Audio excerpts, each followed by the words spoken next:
Hello, everyone, and welcome back to Podcast, English channel where learning English is easy and fun. I'm Alex. And I'm Emily. Hi, Alex. How are you today?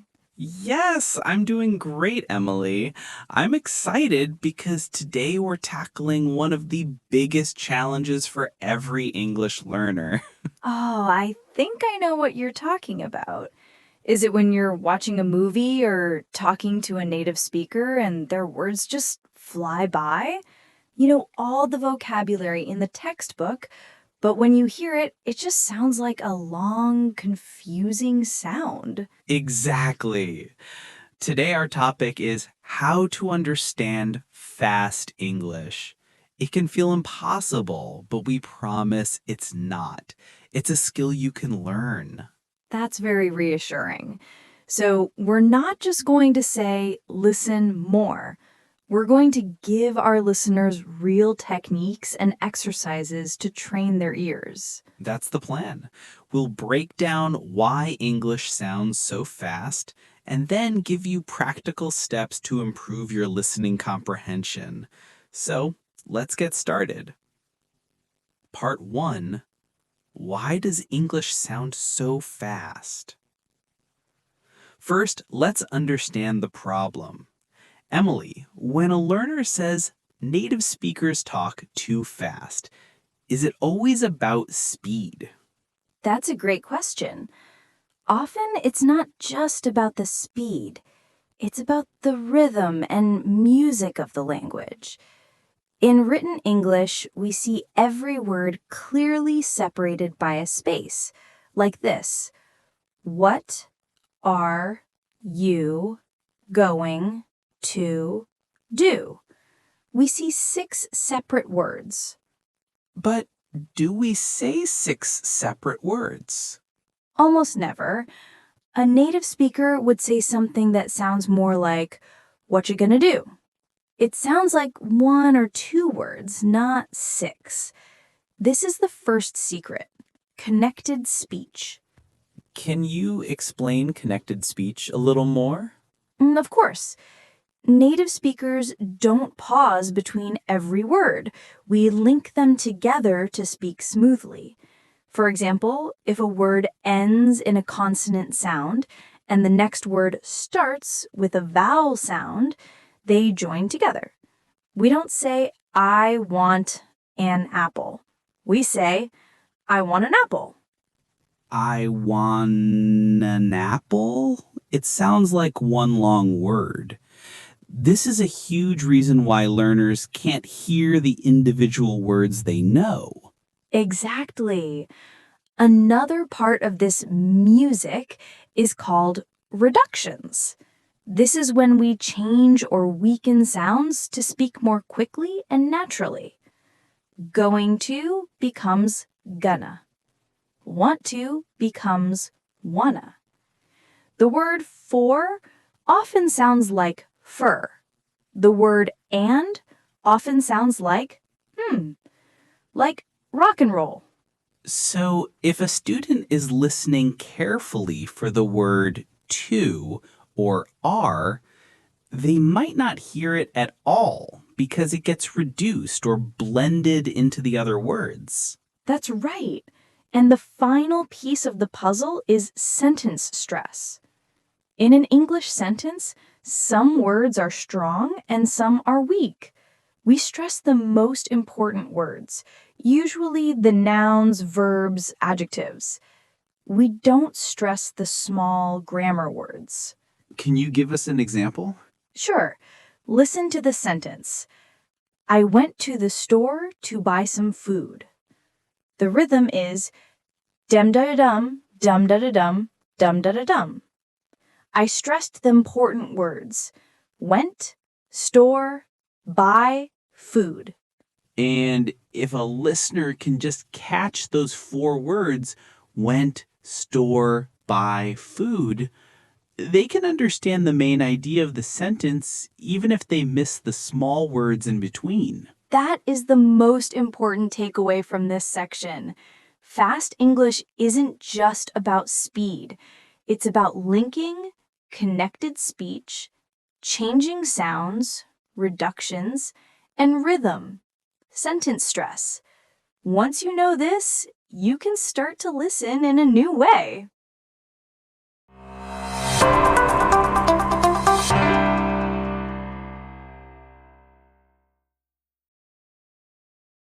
Welcome back. So we know why English sounds fast. Now let's talk about new way to listen, active listening strategies, and how to deal with it. The first and most important strategy is this: do not try to understand every single word. This feels wrong to a student. They think they have to understand 100%. But you're right. If you tried to catch every single the, a, and is, you will get lost and frustrated. Your brain can't work that fast. Yes. Instead, do what native speakers do. Listen for the key words. These are the stressed words we talked about. They carry the main meaning. Let's use our example again. I went to the store to buy some food.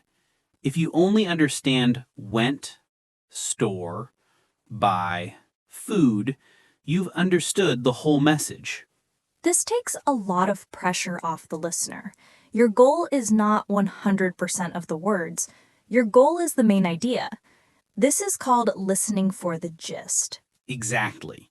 A second strategy is to use context. Context is the situation around the conversation. Who is talking? Where are they? What is their mood? This information helps you understand so much. Can you give an example of using context? Sure. Imagine you are in a coffee shop. The person behind the counter says something very fast that sounds like, "Would you like for here to go?" That sounds confusing. It does, but use the context. You are in a coffee shop. You just ordered a drink. What is the logical next question? They are probably asking if you want to drink it in the shop or take it with you. The fast sounds were, "Would you like that for here or to go?" So you use the situation to guess the meaning. You don't even need to understand all the sounds. This is a very powerful skill. A third strategy is to predict. Before you listen or while you are listening, try to guess what the person might say. If you're watching a movie and two people are having a big argument, you can predict they will use emotional words like angry, never, or always. This makes your brain ready to hear those words. So let's review these new listening strategies. Don't listen for every word. Listen for the stressed keywords. Listen for the gist, the main idea. Use context to help you guess the meaning. Try to predict what you might hear. If our listeners start using these strategies, they will realize they can understand a lot more than they think.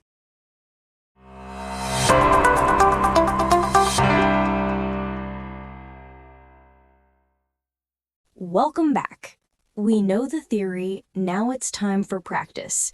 We need to train our ears like we train muscles at the gym. So, Alex, what's a good first exercise? My favorite exercise for beginners is to use short audio clips and listen multiple times. Don't start with a 2-hour movie. That's too difficult. Start with a 1-minute movie trailer, a 30-second news report, or even a 15-second video on social media. Okay, so you have your short clip. What do you do with it? You listen 3 times. The first time, just listen. Don't panic. Try to catch the main idea, the gist. What is this clip about? The second time, listen again. This time, try to catch more details. Try to hear some of those key words. The third time, listen with the English subtitles or a transcript. Now you can see the words that you heard and the words that you missed. This is so effective because it's focused, and the transcript helps you connect the sounds you heard with the actual words. You start to see, oh, so that's what gonna looks like when it's written going to. Exactly.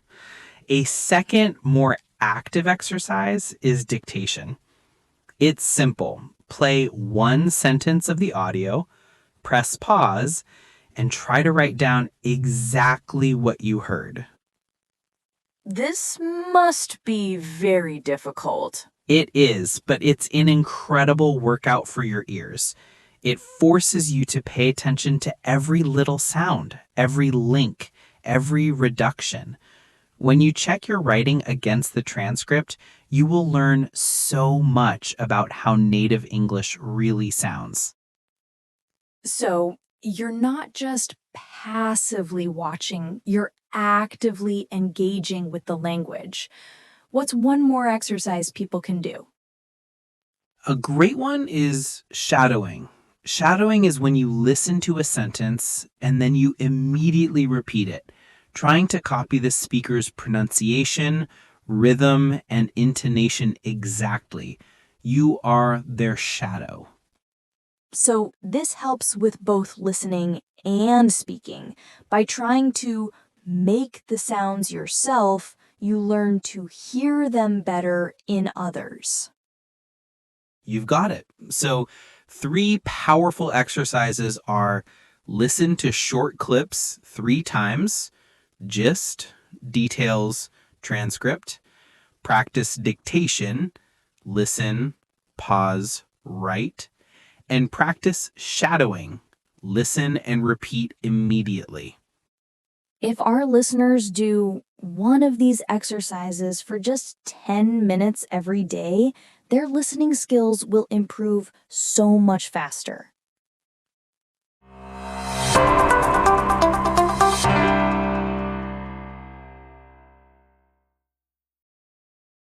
All right, we're in our final section.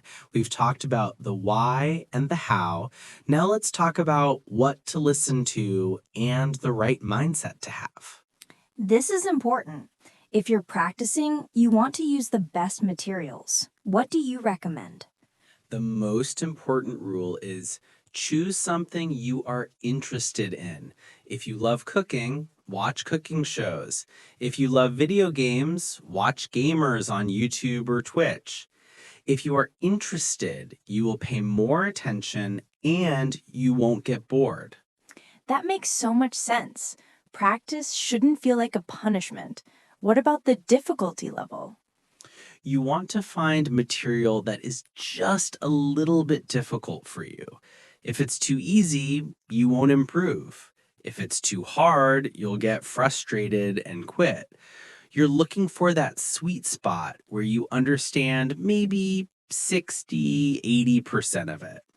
So you can understand the main idea, but there are still some new words and phrases to learn.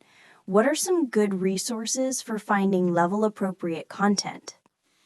Podcasts for English learners like this one are a great start.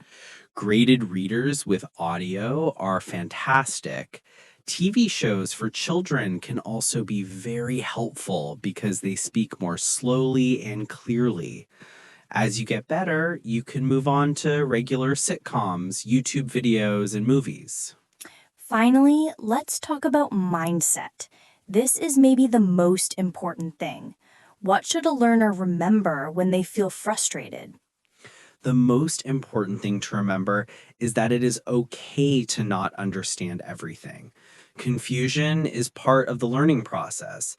Don't panic when you hear a word you don't know. Just let it go and keep listening.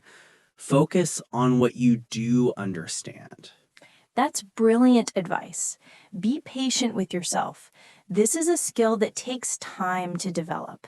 You didn't learn to walk in one day. You won't learn to understand fast English in one day either. Consistency is more important than intensity. Listening for 15 minutes every day is much better than listening for 2 hours only on Sunday. Mm. Well, Emily, we've given our listeners a lot of information today. I hope it feels less mysterious now. Yes, I hope so too. Let's do a quick recap. First, we learned why English sounds fast. It's because of connected speech, reductions, and sentence stress. Second, we learned new active listening strategies. Don't try to understand every word. Listen for key words, use context, and try to predict what's coming. Third, we shared 3 practical exercises to train your ear: listening to short clips multiple times, practicing dictation, and shadowing. And fourth, we talked about choosing interesting materials at the right difficulty level and having the right mindset. Be patient and be consistent. It really is a journey, but with these tools, it's a journey everyone can make progress on. The next time you feel that panic when listening to fast English, just take a breath and try to listen for the keywords. That's the perfect first step. Well, that's all the time we have for today. We hope this conversation helps you on your path to understanding fast, natural English. Thank you for listening. Join us again next time on Podcast English Channel. Until then, happy listening! Bye, everyone.